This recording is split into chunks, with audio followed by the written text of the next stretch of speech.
Hey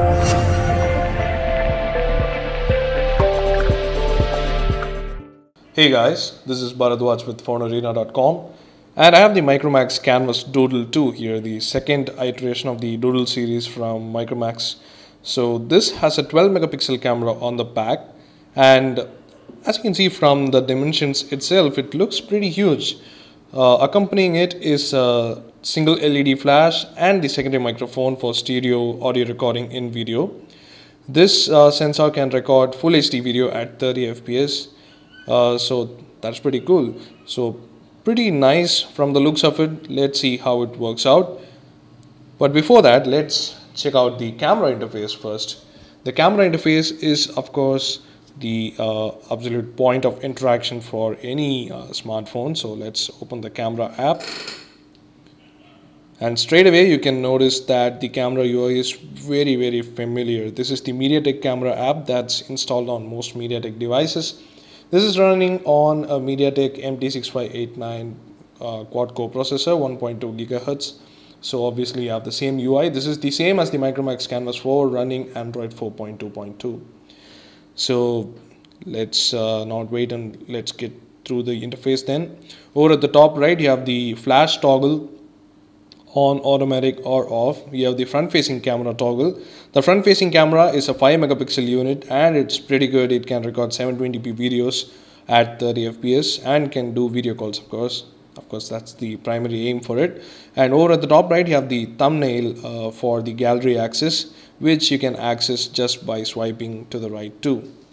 Over here you have the shutter buttons for the still as well as video, and it will automatically change for the respective mode, and you can see that you can still take a picture while taking a video, which is quite good. And then you have the settings button at the bottom right, which will take you into the in-depth settings, which we'll go through. Over here at the left is the all-important shortcut bar, if you want to say.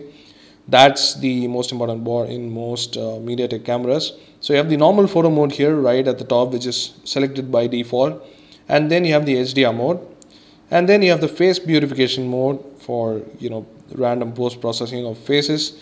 You have the panorama mode, which is a different panorama mode from the next one, which is called the multi-angle mode. It's a sweep panorama mode. So that's that. You also have automatic scene selection, which selects the scene according to the conditions present. And then you have the best shot, the smile shot.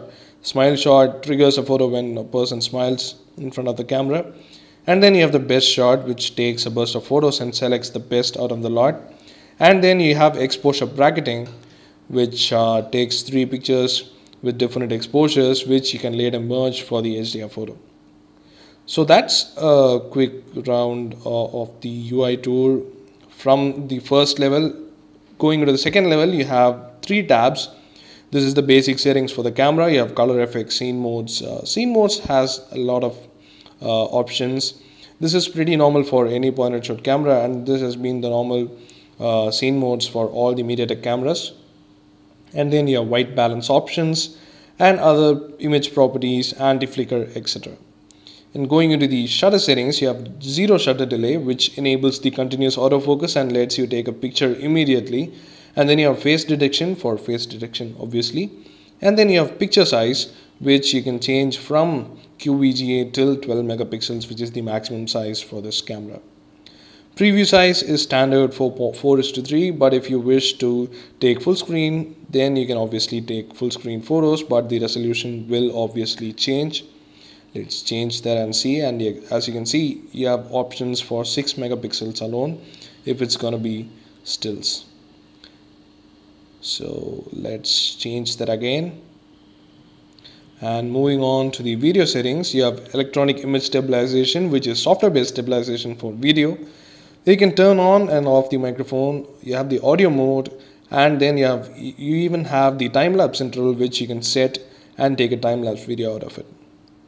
So that's about it. Video quality is set to fine, which will record at 1080p, and high will record at 720p, and so on.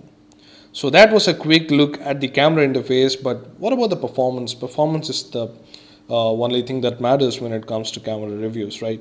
So Talking of the performance, here are some daylight samples that we took with the camera's Doodle 2. Then we'll talk about how it performed. Well, as you can see from the daylight samples, the photos turned out actually pretty good. The color balance is really nice, and one thing that we were really impressed with was the obvious dynamic range.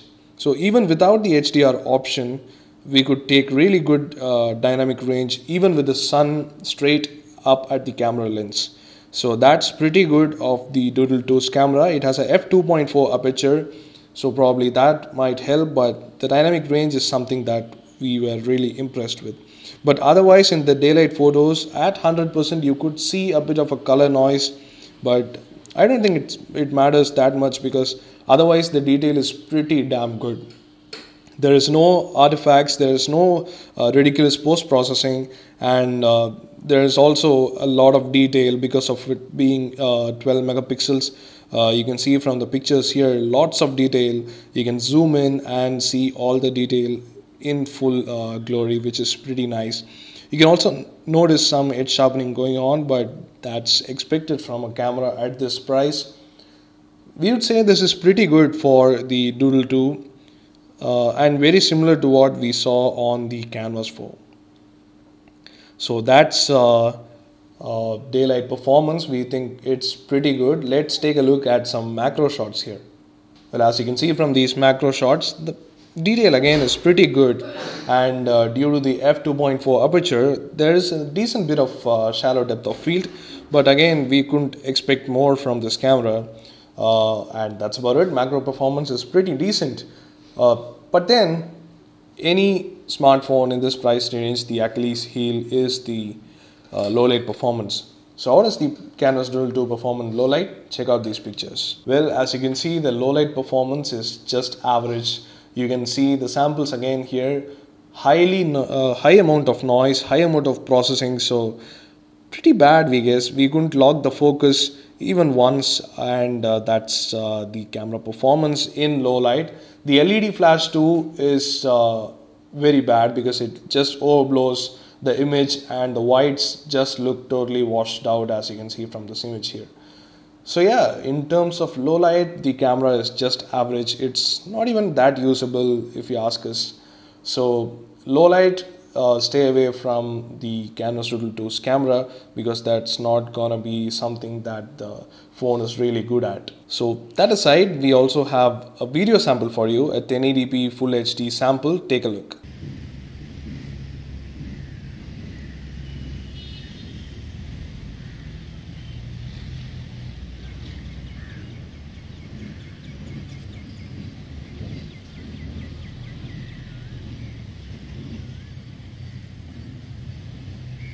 As you saw there, the video was pretty good. The colors were nicely saturated and pretty true to reality. But the problem is it was a bit sharpened and probably more contrast than what we could imagine or what we actually wanted. But if that's likable for the masses, then yeah, it's pretty good. And audio is also pretty nice, but obviously it cannot go for higher noises, because that might be very jarring in this camera. So that's about it for the video recording quality, and I think that sums up the camera of the Canvas Doodle 2. The daylight stills are pretty impressive, high amounts of detail and less amount of noise, good amount of sharpening, but I think that's necessary for all the phones in this price range. As you can see from this photo, high amount of detail is pretty evident here. And otherwise we can say that low light is pretty average. Macro shots turn out pretty well, but there is no good amount of bokeh, which you might expect in a macro shot. And then video performance is above average, we could say. So overall, a pretty good camera for the price. The Canvas Doodle 2, much better than the competitors. So that's about it. That's it for the camera review of the Micromax Canvas Doodle 2. Do hit the like button if you like this video, and do subscribe to our channel for more camera reviews like these. Don't forget to leave a comment if you have any questions. Thanks for watching.